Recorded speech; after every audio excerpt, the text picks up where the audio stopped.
E a lógica, mesmo nós estamos aqui num sistema capitalista, que tem muitos países capitalistas, aqui a lógica sempre foi mais perversa no Brasil. Sempre com uma velocidade de ganhar muito em pouco tempo. E também a questão da exploração da mão de obra. Nós tivemos, vamos falar rapidamente da urbanização, mas que a gente vai ver que nós tivemos assim, um grande processo de modernização a custo barato. E aí quem vai pagar o custo desse processo aí? Então, só para a gente ver como consequência, de forma rápida, as desigualdades sociais, regionais e segregação urbana. Então, se a gente vai pelos bairros aqui da cidade de São Paulo, mesmo no centro, quando você vai nos cortiços, a gente vê o que é desigualdade social. Agora, quando a gente muda de região, sai do sudeste para o nordeste, a gente vê o que é desigualdade. Que mais do que a própria pobreza, a questão da desigualdade é mais grave. Tem estudos que mostram que quando um país é muito desigual, uma sociedade, isso tem um limite para o crescimento e a melhoria das condições de vida. Então, nós temos a industrialização com baixo salário e a urbanização da pobreza. Eu estou levantando esses itens só para estar entendendo e situando que aqui próximo da gente a gente vê isso daí. A industrialização brasileira foi com baixos salários, assim, se veio aqui para ganhar com altas velocidades. Se a gente vê o lucro de um período da Telefônica, por exemplo, logo que ela chegou, foi de 450 milhões de dólares. Só que a Telefônica estava em 50 países. O lucro dela no Brasil, o lucro total era mais ou menos nesse valor, nesse montante. Só que juntando todo o lucro, quase 80% do lucro era só aqui no Brasil.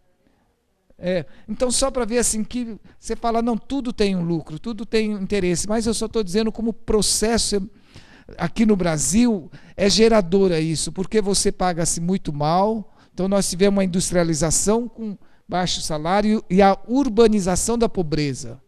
E se a gente pensar, até esse termo seria errado, porque urbano significa a palavra afável, tudo que é de bom seria urbano. Mas hoje, quando você fala urbano, você já leva até um susto. Só para dar um exemplo rápido, para a gente entender como isso é gerador, entre 1940 e 2000, por exemplo, o país cresceu 5 vezes, isso em termos de economia, aqui em termos de PIB. Só que o salário mínimo diminuiu 4 vezes. É lógico que isso vai gerar algumas consequências que a gente vai começar a ver. E tem todo um modelo que nunca respeitou o meio ambiente. Pode passar. Aqui só uns dados, só para a gente entender um pouco isso que continua. Isso é antigo, mas a gente tem que sempre repetir. 10% dos mais ricos no Brasil ainda continua mantendo 75% da riqueza. Se a gente não ficar indignado com isso, a gente não vai enfrentar nenhuma mudança. E 90% com 75%. Então, aqui eu acho que a gente não precisa ficar detalhando isso. E só para ver assim, por que eu insisto no modelo de desenvolvimento econômico? Nos últimos anos, o Brasil tem crescido em termos de economia. Se a gente for ver aí para fora, todo mundo fala o Brasil é o país do futuro, está no BRIC, entre os países, é um dos países hoje que se destaca no mundo inteiro, a economia está crescendo, isso é verdade. Só que a gente vê que, olha, de 2001, 20% dos mais ricos tinha isso em termos de rendimento, do que se ganha mensalmente, tinha 63,7%. Mesmo a economia crescendo, mudou muito pouco ainda. Em 2009, os 20% mais ricos tinham 50,8% do rendimento. Fora que essa pesquisa de rendimento é uma coisa mais ou menos complexa, é só para a gente ter uma referência. Mesmo o país crescendo, ainda a desigualdade é igual, porque os muito ricos não declaram renda com precisão, né? Você vai saber quanto que o Antônio Hermínio ganha. Então, mas isso é só para a gente ter. E mesmo se fala muito que saiu grande parte da população da miséria. É verdade, nos últimos tempos, com o crescimento econômico. Mas ainda é muita pobreza aqui no Brasil. Então, a gente tem muita coisa para lutar e para enfrentar. Só para dizer, olha, eu trouxe aqui rapidamente uma comparação de dados que tinha de 95 a 2008.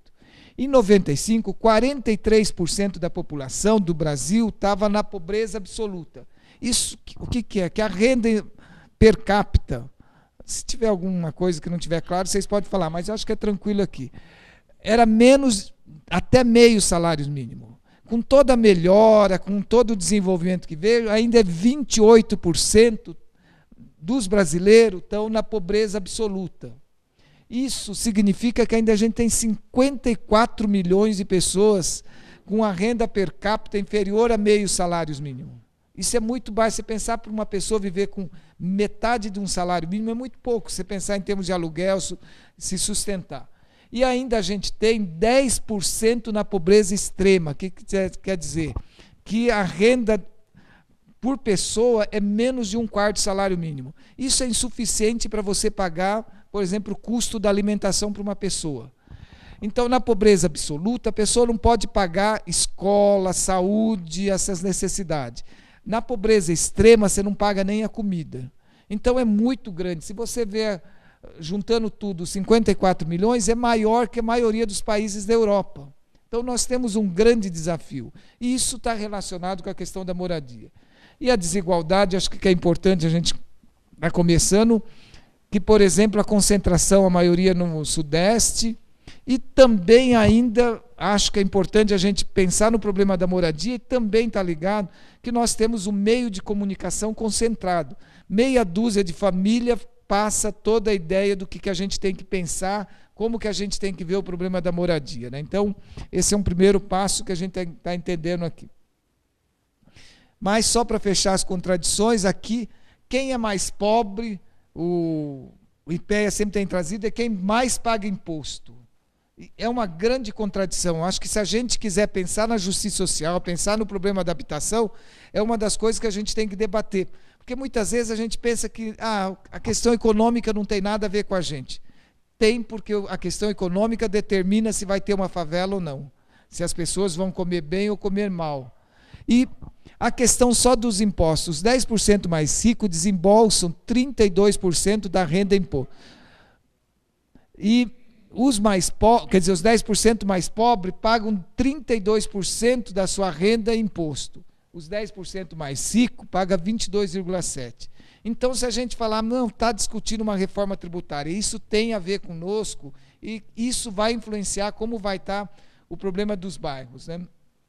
E só para a gente ver como que a gente vai ver, assim, ao mesmo tempo, só para a gente entender que não é suficiente só o crescimento econômico, só o desenvolvimento econômico, tem que ser um desenvolvimento onde gere igualdade. Porque hoje nós somos a 7ª economia, daqui 2, 3 anos vamos ser 6ª economia, enquanto que o índice de desenvolvimento humano, esse ano com a mudança, o Brasil ficou em 84º lugar. O que é isso daqui? Índice de desenvolvimento econômico, quando você junta a questão da renda, educação e as condições de moradia, todos esses itens, nós estamos muito ruim aqui.